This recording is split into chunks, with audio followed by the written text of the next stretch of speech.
one of the consequences of socializing boys to believe that conforming to masculine norms is obligatory has to do with one specific norm, and that is the norm to restrict the expression of vulnerable and caring emotions.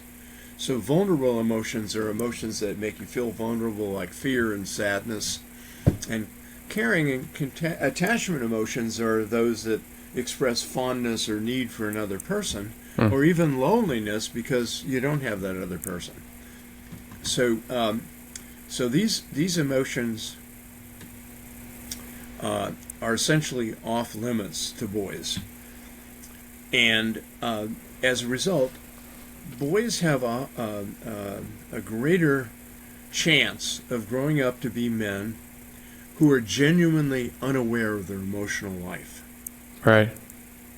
There's a clinical term for this, is Alexithymia, Alexithymia, that literally means without words for emotions. Right.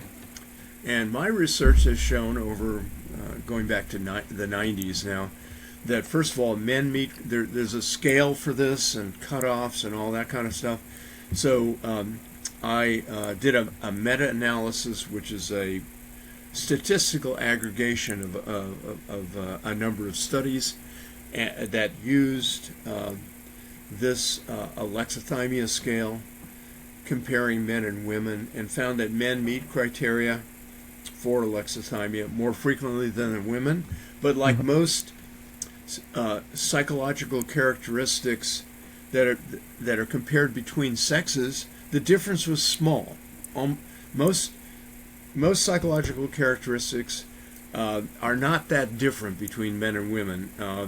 Right. If you think of a distribution of scores, say on an aggression scale, and you measure men and women, you'll get two overlapping distributions with small differences at the center and the mean, but vast areas of overlap. Right. So if the results, if the difference between them is so small, then what are the implications about this? Well, it means that more men than women would meet criteria for alexithymia. How many more? We don't know. Right. And we don't have prevalence data. I wish we did, but we don't.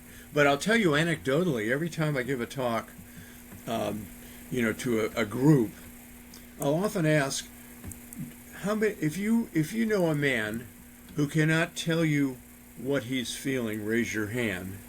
And almost all the people in the room raise their hands. Right. So anecdotally, but we don't have good scientific data to say how many. So what are the implications of this? If you can't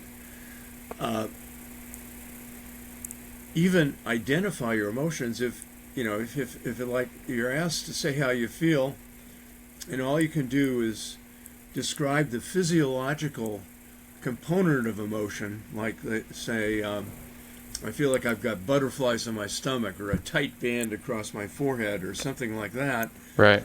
But you can't say that I feel afraid or I feel hurt.